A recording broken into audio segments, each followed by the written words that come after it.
Willpower is the key to success. Successful people strive no matter what they feel by applying their will to overcome apathy, doubt, or fear. Dan Millman.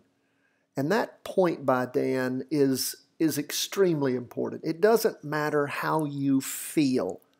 It matters that you keep pushing forward. 10 to 15 minutes a day, that's all we ask here. You can do this, but you have to do it every day. And it's only 10 to 15 minutes. You can't do an hour on Sundays. 10 to 15 minutes a day every day the market is open. My friends, I keep saying that every single program because it's the key. It's the number one key to learning how to read these stock charts, is to be focused on this like a laser beam. 10 to 15 minutes each day. Let's jump into these charts. Things are going in the directions that we want because it's in the direction of our weekly vertical crossovers. What do we see? We see stocks are down, bonds and gold up.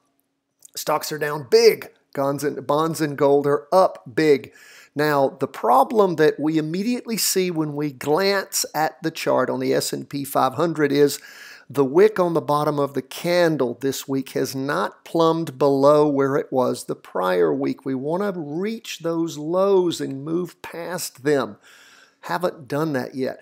We do see on the Heikin Ashi candlesticks, the price percent oscillator is moving down, derivative oscillator moving down. The candle body itself is below the prior candle body where we had that weak weekly vertical crossover. It is a weekly vertical crossover, just not a strong weekly vertical crossover. And again, when I say not a strong one, for a number of reasons, the kind of volatility that we have here and the fact that we're not plumbing the depths that we should, we would love to see an acceleration in the down movement. Now, the leading indicator, which is our derivative oscillator, continuing to move down, that's a good sign. Our lagging indicator, the price percent oscillator, which is flattened out some and then accelerated down because the down movement today, the up movement yesterday, slowed it down in its down movement. Would we say slowed it up? Anyway, we will continue to watch and see how this goes today.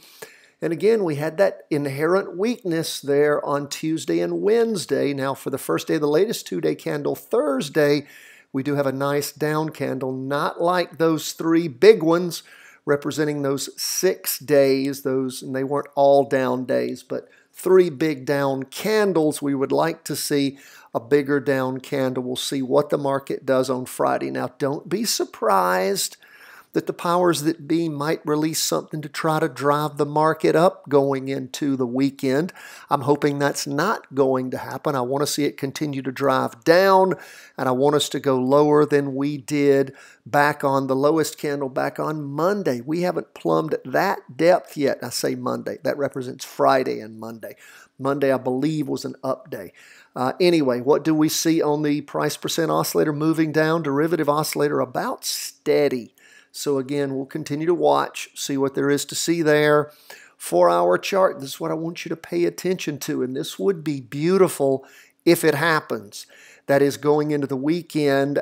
In the morning on Friday, you have a crossover going down that would give you a potential buy point on a practice trade going down around noon. Look for that. You may see it. You may see it at the end of the day on Friday as we go into the weekend, unlike we had this last weekend. If you recall, what we had happen is we had a green up candle, which is not what we want to see. And again, it wasn't an open box green, so it was a slowdown in the go down, but it still was pause for concern. And then, of course, the weekend effect led us into up movement on Monday there through Tuesday morning, then sideways up on Wednesday, and then a nice hammer down on Thursday. Watch for a crossover. Might give you a jumping in point on that 4-hour chart. It may not. So again, we'll watch, we'll wait, we'll see. We'll let these charts lead us, my friends. There's never a trade you have to make so bad that you make a bad trade. Think about that. There's never a compelling reason to get in just because you feel like you need to.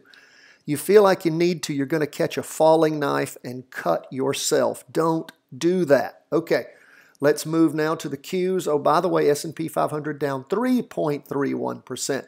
The NASDAQ 100 down 3.04%. And again, same thing.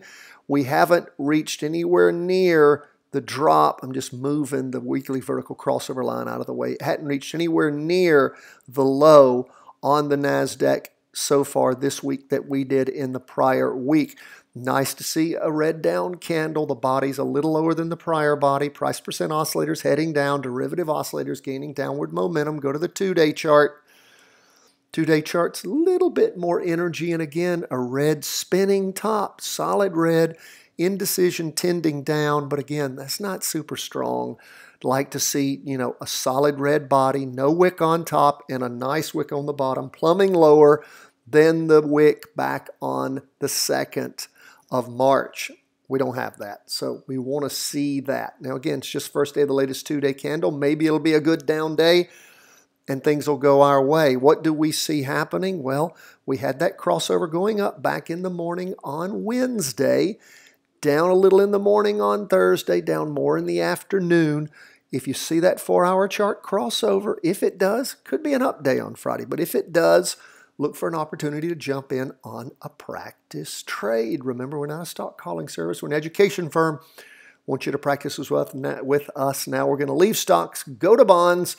Bonds up as they should be. If stocks are going down, bonds are going up, and vice versa. That's the way we like it. When they're all going up together or all going down together, there's something unhealthy there. We don't like that. Why? Because money tends to move from stocks into gold and bonds if stocks aren't doing well, and vice versa. Money's just looking for the best place to make money, right? What do we see going on bonds? Continuing to move up quite nicely.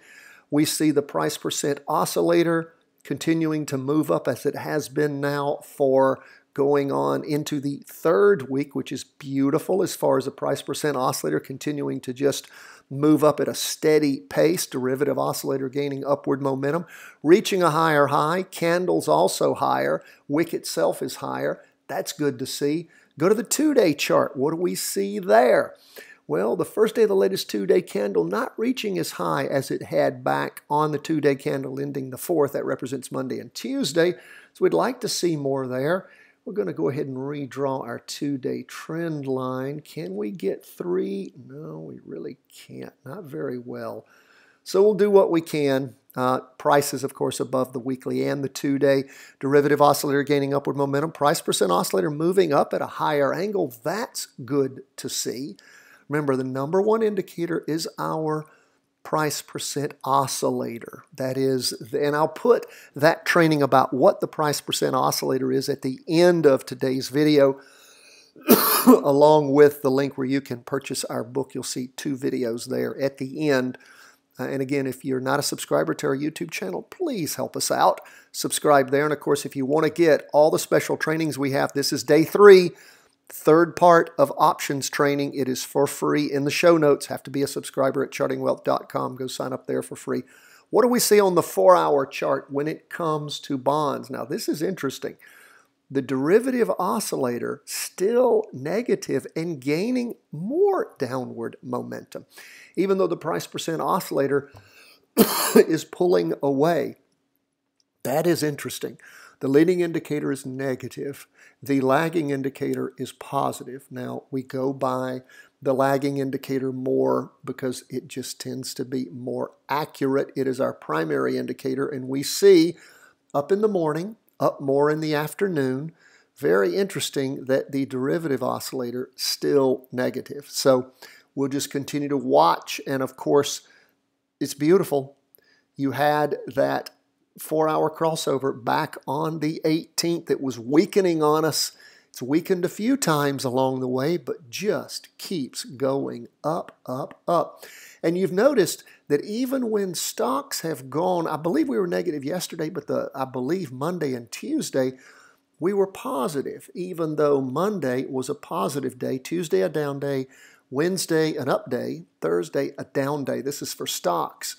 Bonds have been up, I think, 3 of the 4 days this week. So it is interesting when you look at the fact that bonds aren't weakening like you would think they would be with stocks going up when they were going up. You would think bonds would just drop off.